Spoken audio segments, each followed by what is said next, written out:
What's going on, everybody? I'm Average Joe and welcome to another Average video. Alrighty, in today's Average video, we're gonna have batteries and cats. I mean, what could be better than batteries and cats?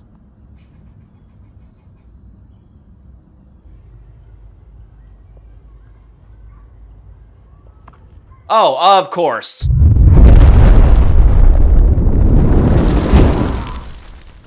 Alrighty, today's video we're going to be adding a 15.3 kilowatt hour battery expansion kit to the Ethos battery that I have installed right now. If you're not familiar with what the Ethos battery is, that just means you haven't watched any of my previous videos on these batteries and you're probably not subscribed. So make sure you hit the subscribe button because it's free. Almost 2 years ago, it's been like 1 year and 9 months, I installed Big Battery's 15.3 kilowatt hour battery backup system over there, and it's been running flawlessly without any problems. Like, it's been running like maintenance free. Honestly, I just don't even check on it anymore because it just sits over there and cycles every single day. I literally zero problems with it. Anyway, Big Battery sent over their 15.3 kilowatt hour battery expansion kit, and that's what these three batteries are right here. These are basically server rack batteries that are tilted up on their side and you can mount them on the wall. And then every single other battery that you get is going to stack up on top of that, so you basically have a wall of batteries. It takes up less room than a server rack full of batteries, okay? It's just a wall-mounted battery. The only thing that you don't see right here would be a controller box, which is installed over there right now. You don't get that with the expansion kit because you don't need it. Basically, all of your batteries are going to connect to that, and then from that, you're going to go over to the inverter. We'll go over there and take a look at the system that I have installed. I'll show you how it's mounted on the wall, and then we'll come back over here. We'll do a quick closer look. I'll show you the sides so you can see everything up close,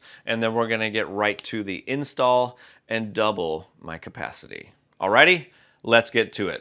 There's actually one little tidbit of information I want to give you if you're not aware, okay? So EG4 and Big Battery have teamed up. So whenever you order a battery system, you know, batteries and inverter, or just an inverter all by itself from Big Battery, you're now going to be getting the EG4 version of the Lux Power inverter. You're no longer going to get the regular Lux Power inverters, and I'll just give you a quick little example of that. Whenever I installed my system a year and 9 months ago, at that time, EG4 and Big Battery were not teamed up. So I got the 12,000 watt Lux Power hybrid inverter, the non-EG4 version. So what you would get now would be the EG4 18 kPV, again, which is basically what I have over there, just the non-EG4 version. Another thing is, since they are teamed up, you can now get, you know, the EG4 FlexBoss 21, the EG4 GridBoss, and all of that kind of fun stuff. Finally, the last piece of information is literally last week I took that inverter down that I had installed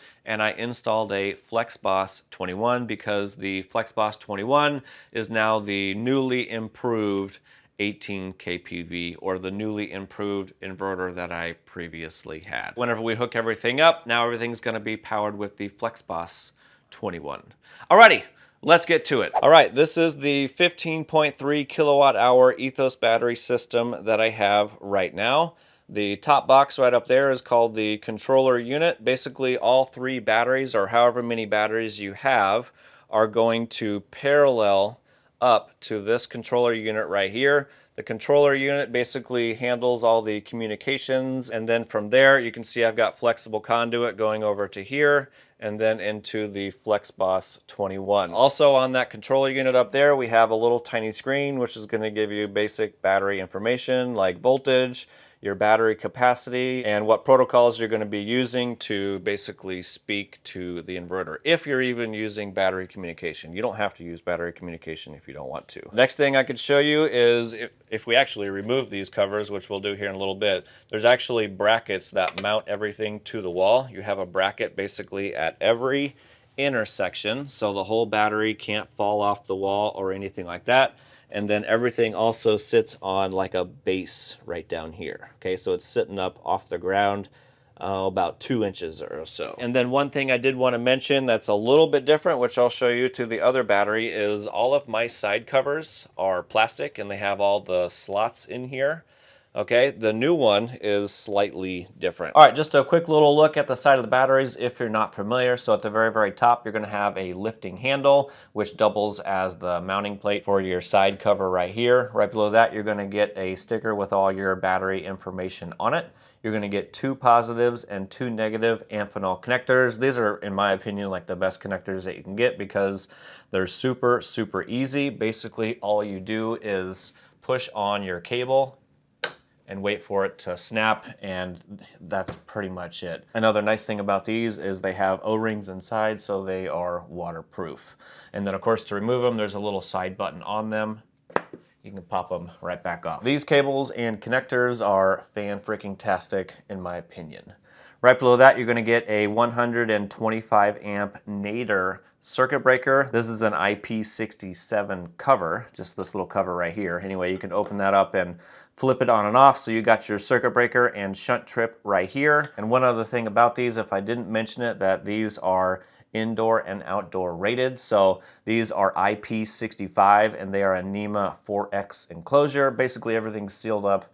Again, you can install it outside. But there is one thing that these don't have is the internal heaters. So if you're gonna be installing these outside in a cold climate, just kind of make sure you run it within the temperature ranges, which are listed right up here. For the charging is 32 degrees to 122. And then for the discharging, it is -4 degrees Fahrenheit. Of course, they do have all the temperature protections, high and low temperature protection, voltage protection, you know, overcurrent protection. They have all the protections in there to keep you and your battery safe. So just keep that in mind if you're gonna be installing this in a cold climate, okay? That's basically everything on the right-hand side. The other side, the left-hand side, of course, you're gonna get the lifting handle on the top so you can manhandle the battery around. You're gonna get a ground screw on the top and the bottom so you can ground all of these batteries together and then, you know, back to your normal grounds. You're gonna get a COM1 and a COM2. This is for all your battery communication if you're using battery communication.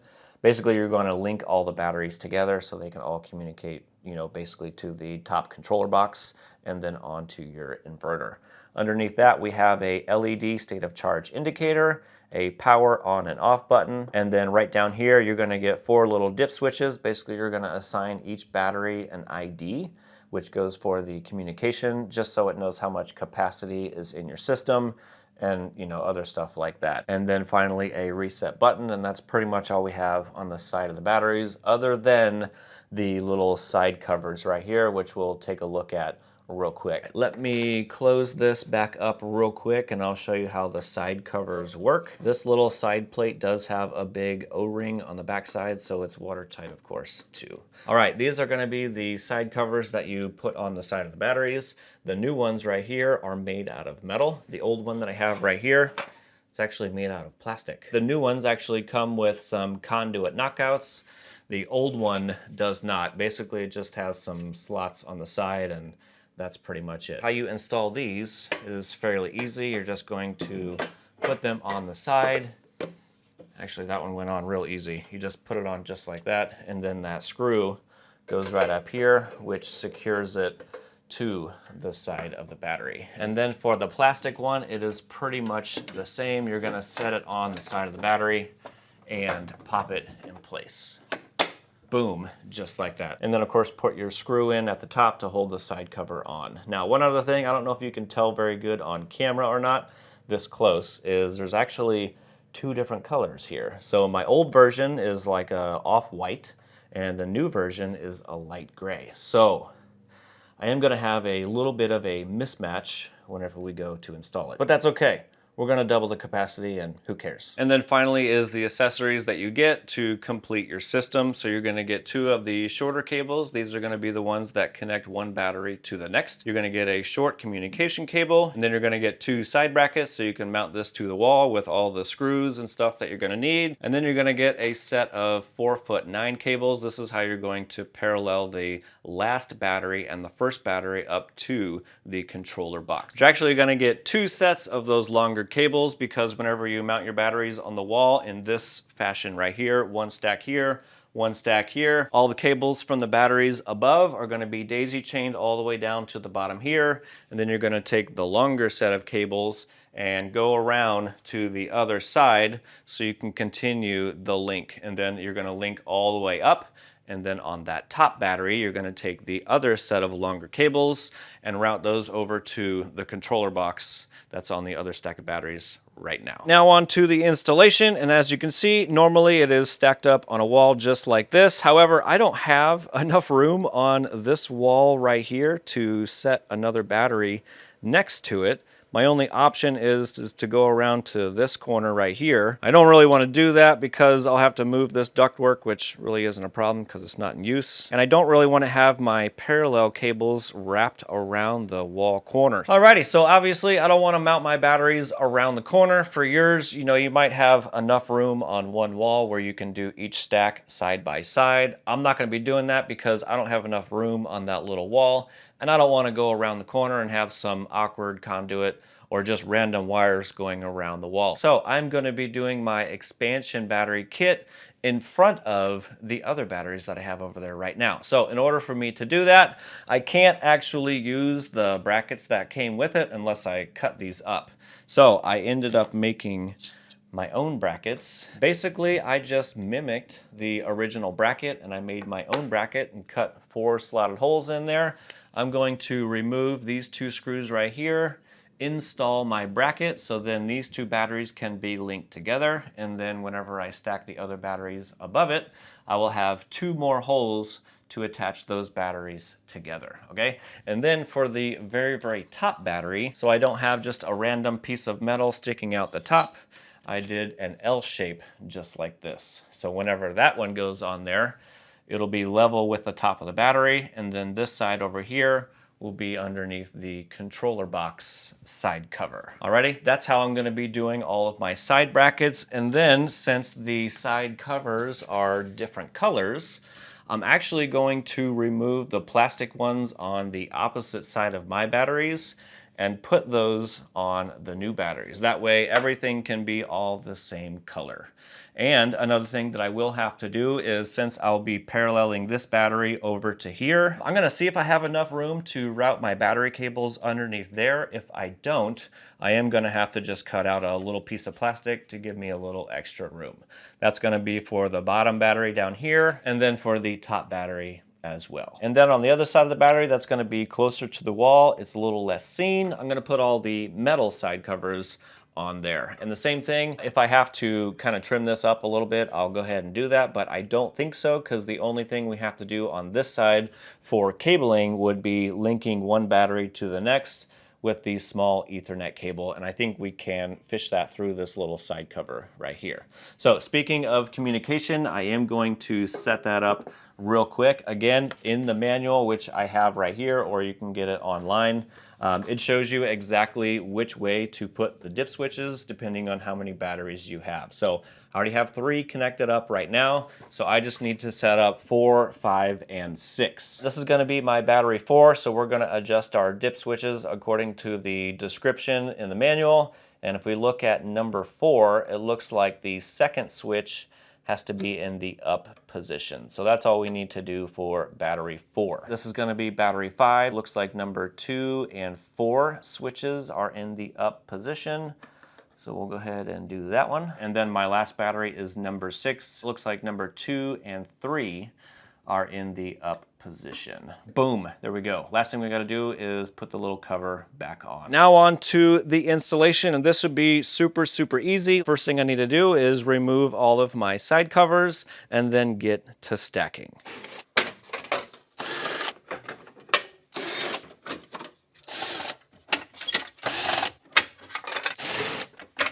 I'm also gonna need the one on the base. I forgot about that one. That one also comes off.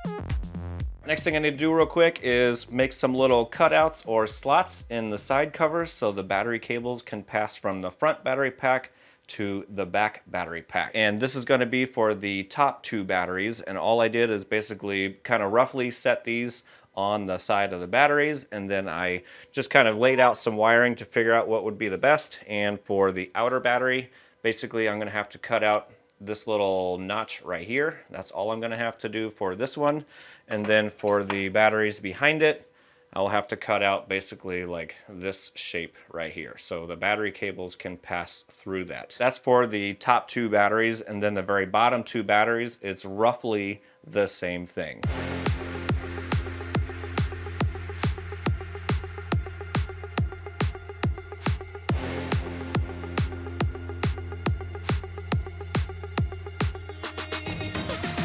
Boom, here we go. So here is one notch right here. This is gonna be for the lower 2 batteries.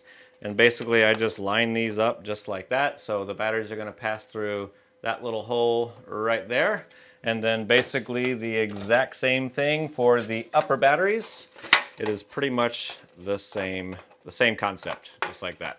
That's how I lined everything up to make sure they were nice and equal. I didn't use anything special. I used this little coping saw right here and a file and then a drill for 1 or 2 holes. That was about it. All right, next we're gonna start working on all the battery cables. First thing we gotta do is shut down all the old circuit breakers and turn off the BMS power button on the other side on the original Ethos battery pack. So I already did the first one up here. I just need to go through and turn these ones off right here. Go ahead and turn off the batteries back here. Next thing I got to do is remove the long battery cables that connect down here at the bottom all the way up to the controller box, because we don't need those anymore. We are going to loop back around from battery number 3 over to battery number 4, daisy chain up, and then we're going to come over from the top battery over here. Going to go over a little bit and then up to the controller box right up here.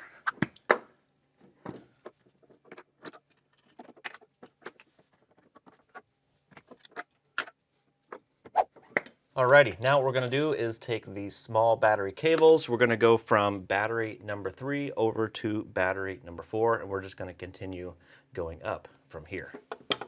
Make sure it snaps. Boom. Now we go from battery 4 right down here through the handles up to battery number 5.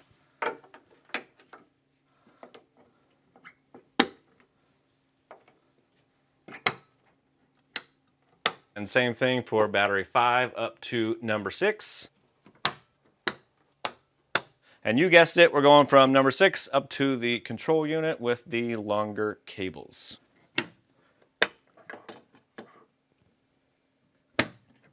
Boom, something just like that. Next thing we're gonna do is the communication cable on the other side, and I don't have a lot of room over there for the camera, so I'm going to hook it up and then I'll just show you. All right, so starting up here on the controller box right up here, we come out of that one, and then we're gonna go to battery number 1, and then basically daisy chain all the way down to battery 3. Then we're gonna loop around to battery 4, and then from battery 4 again, we just go straight up all the way up to number 6 right up here. And that is it. For this COM port right here, we don't have to do anything to it. All right, that's pretty much it. We're practically done. But the next thing we want to do is we want to make sure our little tiny screen up here reads 600 amp hours. So what we're going to do next is power on every single battery, which we will do right over here. Before I hit all the power buttons, I was going to turn on the screen just to show you what it looks like, and everything should read 0, basically 0 everything, because we don't have the power turned on. 0% standby. Everything up here reads 0. The only thing we're showing is our inverter protocol. So what I'm going to do next is turn on all the batteries, and we should see the percent state of charge rise, and then our battery capacity should read 600 amp hours. All right, here we go. There's 200, 300, 500.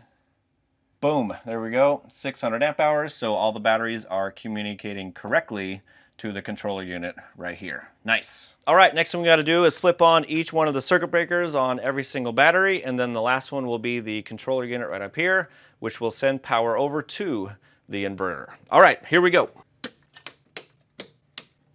And then the last one is going to be right up here. Boom, we're in standby mode, and now we are charging. Nice. All right, now for the side covers and to see if my little holes are in the right position. I believe they are. All right, I think everything is there, and we're on the mounts and everything, so wow, okay, it looks pretty good. We'll go ahead and throw in our screw right up here, and on to the next one.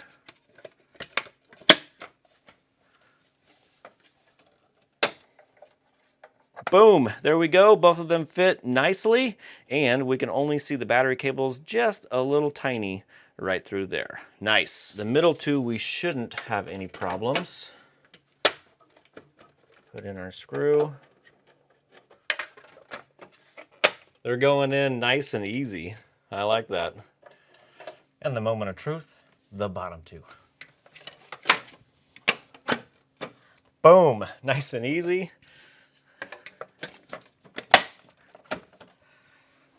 Boom, nice and easy.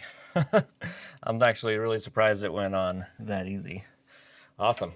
Okay, let me put these screws in, and I'm also gonna put on the other side, which is gonna be the metal ones. Again, there's no room over there for me to show you that. Just know that I'll put the metal ones on the other side. Boom, and we're done. Now that went together pretty quick and easy, even though I had to make a couple of my own brackets so I could make this battery kind of suit my needs, basically because my wall wasn't wide enough. I didn't want to put it around the corner or anything like that, so I didn't have any, weird wires or conduit runs over there. I just wanted it all right here. Now, even though I put this down here in my basement to kind of suit my needs, it's because I do all the video and testing and stuff inside my house. I think the ideal installation for a battery backup system like this would, be better in your garage, a nice clean wall down the side or the back wall. I mean, these don't take up very much room. They're like 7 or 8 inches thick, something that I have no idea about. It's just not very thick and it doesn't take up very much room. So you could basically line your entire wall with batteries, and you can have a battery wall. Now these take up less room than a server rack, like I said earlier in the video. Now don't take that the wrong way, because there is absolutely nothing wrong with a server rack full of batteries. I have one, it's shoved up underneath the stairs right over here because it's the only place that I could put it. And if you have a battery backup, that's what matters to me the most, because I just think everybody should have some sort of battery backup system. And I'm just saying that because I've been without power in the middle of the winter time and it sucks. And I don't want anybody else to go through, something similar to that. Anyway, what I was gonna do real quick is go over the cost of the Ethos expansion battery kit, and then I'll also give you the price of the Ethos kit back here that includes the controller. And then I wanted to compare it to the EG4 all-weather outdoor battery as well, because everybody always asks that same question. That's one of the top questions that I get from my channel, is how does it compare to the EG4 wall mount battery? They don't always specify whether the indoor and outdoor. We are going to compare it to the outdoor because this is outdoor rated. Okay, so that's what we'll compare it to. And I did write all the prices down here on this sheet, and I'll just flash it right up on the screen from Big Battery, okay? The batteries that we did today was the 15.3 kilowatt hour battery expansion kit. It does not come with the controller up here. Right now on Big Battery, at the time of this video, it is $3,657.50 with my discount code Joe10. Now my discount code used to be 10% off. That's why the code was called Joe10. But they have since changed it to 5%, but my code is still the same. Just FYI. So actually all the prices on here are gonna include my discount code Joe10. That's 5% off if you use it. All right, next would be the Ethos batteries behind it, which would include the controller up here, and the price does go up a few $100s. It goes up to $4,037.50. And of course you do get all the cabling and all that kind of stuff that goes with it. Now if we compare the Ethos to the EG4 all-weather wall mount battery, that's the outdoor battery, and this is also going to be with and without the conduit box that goes on top of the battery, because sometimes people need it and sometimes you don't. And I'm just gonna call it the EG4 battery. I'm not gonna say weather mount every single time. So the EG4 battery is a 14.3 kilowatt hour battery, and it is $3,650, and that's just for the battery all by itself. If you add the conduit box, it's going to go up to $3,735.39. So the Ethos expansion battery is $57 more, but you get 1 more kilowatt hour. And then of course, if you need the controller or the conduit box, you know, both of the prices go up for the EG4 or the Ethos kit. And then we might as well do one more comparison, and that'll be basically the same thing, but we will add in the FlexBoss 21 because that's what I have right here currently, okay? All right, first one is gonna be the Ethos, which is 15.3 kilowatt hour. It'll be an entire kit, so you're gonna get all the cabling and basically whatever you need, plus the FlexBoss 21. That's gonna cost you $7,826.10. And then for the EG4 all-weather kit, and that's gonna include the conduit box, that's gonna go right down here. That one is, again, 14.3 kilowatt hour, and the price for that is $7,922.99. So the Ethos is almost $100 cheaper. It's actually $96.89 cheaper with 1 more kilowatt hour. And one other plus, I guess, if you go with a system like this, I'm not trying to sway you either way. If you go with something like this, you can actually manage the batteries by yourself. If you get one big ass battery, it's a lot tougher to move around.